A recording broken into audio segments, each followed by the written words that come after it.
Sebut saja namanya Avi, seorang janda berusia 30-an. Dia single dan merindukan kekasih hati. Suatu hari lewat medsos, Avi berkenalan dengan duda bernama Deki. Foto profilnya mengesankan, mengenakan jas putih seorang dokter, sebab Deki memang dokter yang sedang mengambil spesialis penyakit dalam di Fakultas Kedokteran UI. Avi dan Deki segera akrab. Ketika Avi menanyakan tentang anaknya, Deki mengaku sebenarnya dirinya bukan duda, dia belum pernah menikah. Tadinya dia mengaku duda karena merasa tidak enak dengan status Avi yang juga janda. Deki cerdas, wajar saja sebab dia seorang dokter yang mengerti banyak tentang obat-obatan, penyakit, dan istilah medis. Avi yang memiliki anak berkebutuhan khusus terkesan sebab dokter Deki kerap memberikan masukan dan penjelasan tentang kondisi anak Avi yang difabel. Smart, tenang, dan kalem. Wanita mana sih yang tidak kesengsem dengan dokter Deki? Pada 2017, Avi dan sang dokter pun mulai berpacaran. Namun seiring berjalannya waktu, Avi mulai curiga. Dokter Deki tertutup soal latar belakangnya. Pria itu juga tidak pernah mengenalkan teman-temannya kepada Avi. Setahu Avi, temannya cuma satu orang. Suatu hari Avi menemukan hal mencurigakan. Sebuah catatan milik dokter Deki berisi daftar nama dan nomor telepon para wanita lengkap dengan usia mereka yang rata-rata 30 tahun. Avi juga menemukan komunikasi dan chatting di HP Deki dengan berbagai wanita melalui berbagai aplikasi seperti Badoo, MiChat, dan Kaskus. Kepada para wanita itu, Deki mengaku single parent. Dari komunikasi tersebut, Avi menyimpulkan Deki memilih wanita-wanita mapan berusia 30-an. Tujuannya menguras uang wanita-wanita itu dengan kedok asmara. Deki bahkan nekat memakai foto anak Avi yang difabel yang diakuinya sebagai anaknya untuk menarik simpati wanita-wanita. Dia meminjam uang dari wanita-wanita itu hingga jutaan rupiah atas nama anak Avi. Di HP Deki, Avi juga menemukan pesan dari wanita-wanita itu yang marah dan menagih utang pada Deki. Soal profesi dokter tentu saja bohong. Avi mendapatkan informasi Deki drop out dari Fakultas Teknik Pertambangan Universitas Islam Bandung Unisba. Pria itu adalah pengangguran tulen yang mendapatkan uang dari wanita-wanita mapan yang masuk dalam perangkapnya.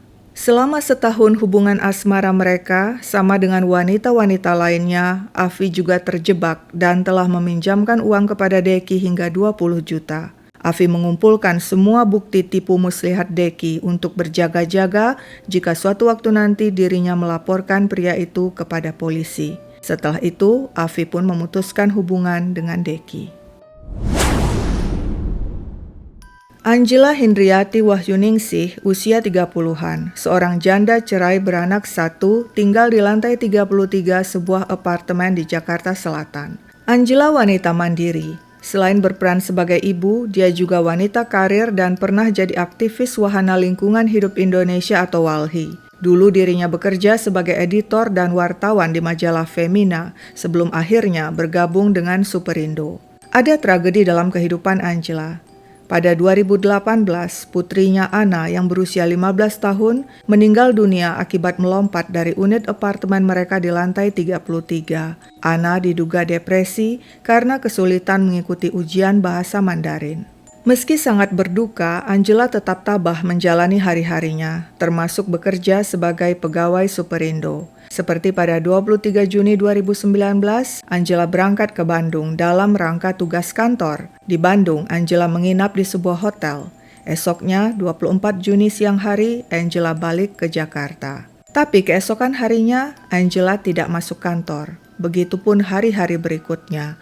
Rekan-rekannya menghubungi HP-nya tapi tetap tidak ada jawaban. Mereka lalu menghubungi kakak Angela dan menanyakan keberadaan wanita itu. Tapi sang kakak juga tidak tahu. Pihak keluarga yang cemas mulai mencari Angela. Mereka menanyai berbagai pihak, juga mendatangi apartemen Angela, tapi tidak bisa masuk. Pihak manajemen apartemen mengatakan unit apartemen itu bukan milik Angela lagi, sebab sudah dijual ke pihak lain. Keluarga Angela pun menemui si pembeli apartemen, seorang pria yang tampak berpendidikan dan santun. Menurut pria itu, dia memang sudah membeli apartemen dari Angela, tapi dia tidak tahu menahu tentang keberadaan Angela. Keluarga yang putus asa akhirnya melaporkan hilangnya Angela kepada Polsek Setiabudi Jakarta Selatan sesuai dengan alamat domisili Angela. Namun karena Angela diperkirakan hilang di Bandung saat dirinya tengah bertugas di sana, polisi menyarankan agar hal itu dilaporkan ke polisi Bandung. Keluarga pun segera melaporkan hilangnya Angela ke Polda Jawa Barat. Keluarga menunggu dan terus menunggu. Setahun, 2 tahun, hingga 3 tahun berlalu, namun Angela tidak kunjung ditemukan. Di mana Angela? Acha menikah dengan Eki Listianto pada Februari 2019. Mereka tinggal di Mustika Jaya, Bekasi dan memiliki 1 anak. Sang suami Eki mengaku sebagai wakil manajer di sebuah pertambangan pasir di Cianjur. Karena urusan pekerjaan, dirinya hanya pulang sesekali ke Bekasi. Eki ini punya kebiasaan aneh, suka menjual barang-barang. Ketika keluarga istrinya memberinya mobil, dia menjual mobil itu. Demikian juga ketika dibelikan motor, dia jual motor itu. Akhir-akhir ini Eki sakit. Hal itu bikin sang istri Acha cemas. Suaminya sempat dirawat di rumah sakit karena pendarahan di bagian lambung. Sepulang dari rumah sakit, dokter berpesan agar Eki istirahat total selama seminggu. Tapi Eki yang merasa kondisinya sudah membaik pada 12 Desember 2022 pamit kepada Acha ke bank dengan naik taksi. Ditunggu-tunggu, Eki tidak pulang juga sampai lebih dari seminggu. Tentu saja sang istri Acha cemas. Dia dan keluarga berusaha mencari kemana-mana. Mereka menemukan Eki melakukan penarikan uang tunai di ATM di Rawalumbu, Bekasi pada Jumat 23 Desember. HP Eki terakhir terdeteksi di Kalimalang, Jakarta Timur pada 24 Desember. Setelah itu, HP mati. Karena khawatir akan keselamatan suaminya, Acha pun melaporkan hilangnya Eki kepada polisi. Polisi segera bergerak. Mereka mendapat informasi Eki tinggal di sebuah kontrakan di kawasan Tambun, Bekasi. Pada 29 Desember 2022, ketika polisi mendatangi kontrakan itu, pemilik kontrakan bilang Eki mengaku berstatus single dan mahasiswa. Eki juga menunggak sewa dan sudah diberi peringatan oleh pemilik kontrakan. Polisi yang ingin memeriksa kontrakan Eki minta pemilik kontrakan membuka pintu dengan kunci cadangan. Ketika mereka masuk, Eki tidak ada. Kondisi ruangan tampak normal. Namun ketika mereka masuk ke kamar mandi, tercium bau busuk menyengat hingga polisi nyaris muntah. Sumber bau berasal dari 2 kontainer atau box plastik yang ternyata berisi potongan tubuh manusia yang sudah membusuk. Pada saat yang sama, sebuah mobil memasuki areal kontrakan. Di dalamnya, Eki bersama seorang wanita. Begitu melihat kehadiran polisi, mobil berbalik arah dan tancap gas.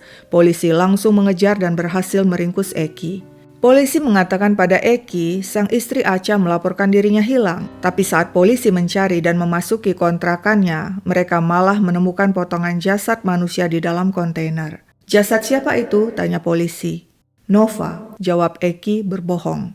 Ketika terus didesak, Eki akhirnya mengaku, "Jasad itu Angela Hindriati. Saya membunuhnya 3 tahun lalu pada 2019. Eki mengaku Angela adalah pacarnya. Namun pada saat bersamaan dia juga punya pacar lain, Afi, yang mengenalnya sebagai Dr. Deki. Meski sudah punya istri dan seorang anak, ketika tertangkap diperkirakan Eki paling tidak punya 4 pacar. Selanjutnya, untuk memastikan identitas korban, polisi terpaksa membongkar makam anak Angela yang telah meninggal pada 2018 untuk keperluan tes DNA. Dan terbukti, potongan jasad dalam kontainer di kontrakan Eki adalah Angela. Mengapa hal itu bisa terjadi? Begini ceritanya. Eki Listianto lahir di Jambi Januari 1988. Dia tidak bekerja alias menganggur, tapi kepada para wanita dia mengaku dokter lah, wakil manajer tambang lah, kadang juga mengaku mahasiswa S2. Kepada penyidik, Eki mengatakan awalnya berkenalan dengan Angela lewat aplikasi Kaskus di forum berkebun pada Juli 2018. Ketika Angela menyampaikan proyek pembuatan kebun hidroponik Superindo, Eki minta nomor HP Angela karena tertarik untuk mengajukan proposal proyek itu. Pada 17 Agustus 2018, mereka pun bertemu untuk pertama kalinya di Mall Kuningan City, Jakarta Selatan, guna membahas proyek pembuatan kebun hidroponik. Saat itu, Eki mengajukan proposal penawaran harga kepada Angela, tapi tidak sesuai karena budget yang tersedia kecil. Meski kerja sama batal, mereka tetap berhubungan lewat WA. Menurut pengakuan Eki, pada September 2018 dia dan Angela mulai berpacaran. Namun jarang bertemu, hanya sekali dalam 2 atau 3 minggu. Hubungan mereka pun merenggang. Hampir tidak ada komunikasi hingga kemudian pada Februari 2019 Eki menikah dengan Acha. Di bulan itu juga, tiba-tiba Angela mendatangi rumah orang tua Eki di Bandung tanpa pemberitahuan dan menanyakan keberadaan Eki. Setelah itu, komunikasi Eki dan Angela kembali intens. Pada Mei 2019, Angela bahkan mengundang dirinya menghadiri acara memperingati setahun meninggalnya Anna, anak Angela. Selanjutnya, pada Juni 2019, Eki mengatakan Angela mengundangnya datang ke apartemennya. Menurut Eki, saat itu Angela minta dibawakan minuman beralkohol vodka. Pada malam 24 Juni 2019, Eki pun datang ke apartemen Angela untuk mengantar vodka pesanan Angela. Keduanya sempat ngobrol di unit Angela. Saat tengah malam memasuki 25 Juni 2019, Angela mulai protes perihal pernikahan Eki yang ternyata telah diketahuinya. "Kamu nggak tanggung jawab, aku ditinggal nikah duluan." Menurut Eki, Angela minta dinikahi, tapi dirinya menolak. Kesal, Angela pun mengancam Eki, "Entar aku bocorin hubungan kita ke istri dan keluargamu." Mendengar ancaman itu, Eki khawatir. Apalagi dia ingat Angela pernah nekat mendatangi rumah orang tuanya di Bandung. Mereka pun bertengkar. Eki menyerang Angela dan mencekiknya hingga tewas. Eki menaruh jasad Angela di kamar tidur. Lalu dia keluar membeli bubuk kopi yang ditaruhnya di dekat jasad dan seluruh ruangan untuk menyamarkan bau. Setelah itu dia buka seluruh jendela dan menyalakan AC. Eki lalu mengunci pintu kamar tidur dan pergi meninggalkan apartemen dengan membawa dompet Angela yang berisi kartu ATM wanita itu. Eki yang mengetahui PIN ATM Angela mentransfer uang Angela sebesar 130 juta rupiah ke rekening miliknya. Setiap minggu Eki datang ke apartemen untuk memeriksa sikon apakah apartemen bau atau tidak. Dia lega karena bau busuk jasad hanya tercium sampai pintu kamar tidur saja. Setelah 4 minggu berlalu sejak kematian Angela, Eki membuka kamar tidur dan betapa terkejut dirinya melihat lantai kotor oleh cairan yang berasal dari jasad. Dia segera membersihkan lantai lantas membeli gergaji besi. Dia gergaji jasad hingga beberapa bagian agar muat disimpan di dalam 2 kontainer atau box plastik yang ditemukannya di apartemen Angela. Pekerjaan memotong dia lakukan bertahap selama seminggu. Kemudian dia ambil tanah dari pot bunga di balkon apartemen dan menaburnya di dalam kontainer untuk menutupi potongan-potongan itu sebelum menutupinya dengan bubuk kopi. Terakhir dia lakban kedua kontainer dan membiarkannya di kamar tidur.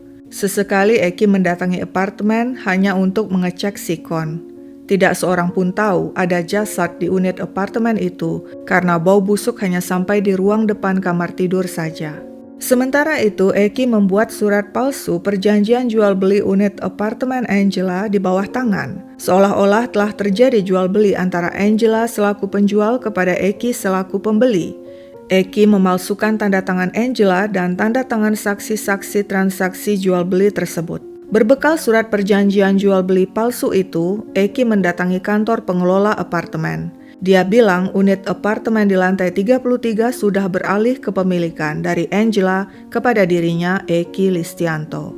Beberapa waktu kemudian, Eki dihubungi pihak pengelola apartemen yang mengatakan keluarga Angela mencari-cari wanita itu dan ingin bertemu dengan Eki selaku pembeli apartemen Angela. Eki pun bertemu dengan keluarga Angela di stasiun Gambir.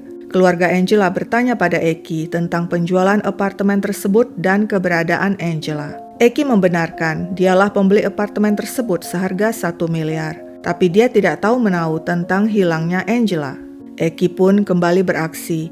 Untuk mendapatkan uang, dia ingin menyewakan apartemen. Tapi terlebih dulu dia harus singkirkan 2 kontainer berisi potongan horor itu. Eki pun menyewa kontrakan di kawasan Mustika Jaya Bekasi seharga Rp550.000 per bulan dan memindahkan 2 kontainer dari apartemen ke kontrakannya. Tak lupa, dia juga membawa 1 koper pakaian milik Angela. Eki hanya sesekali mendatangi kontrakan, sekedar mengecek apakah tercium bau busuk dari kontainer plastik tersebut.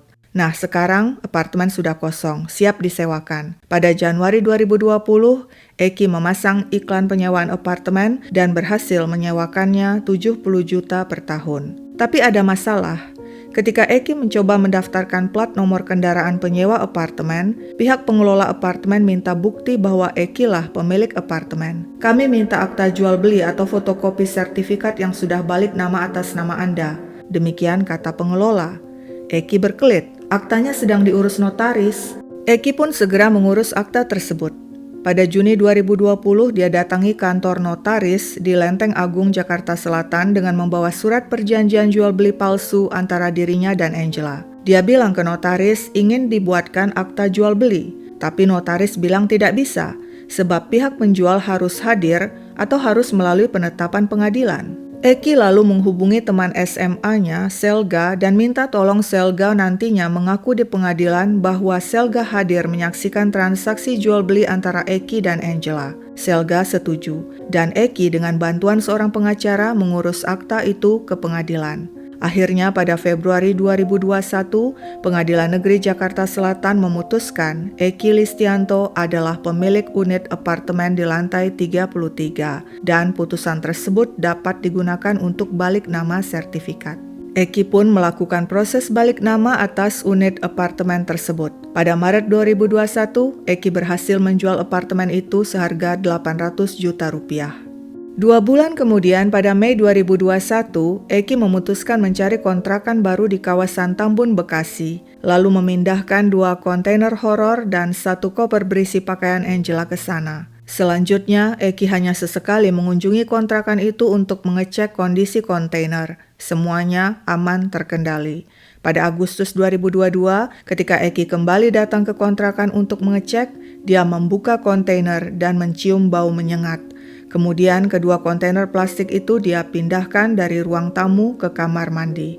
Dan demikianlah sepak terjang Eki, hingga kemudian kejahatannya secara tidak sengaja terbongkar sebab sang istri melaporkan hilangnya dirinya ke polisi yang kemudian mencarinya dan menemukan 2 kontainer berisi potongan mengerikan di kontrakan.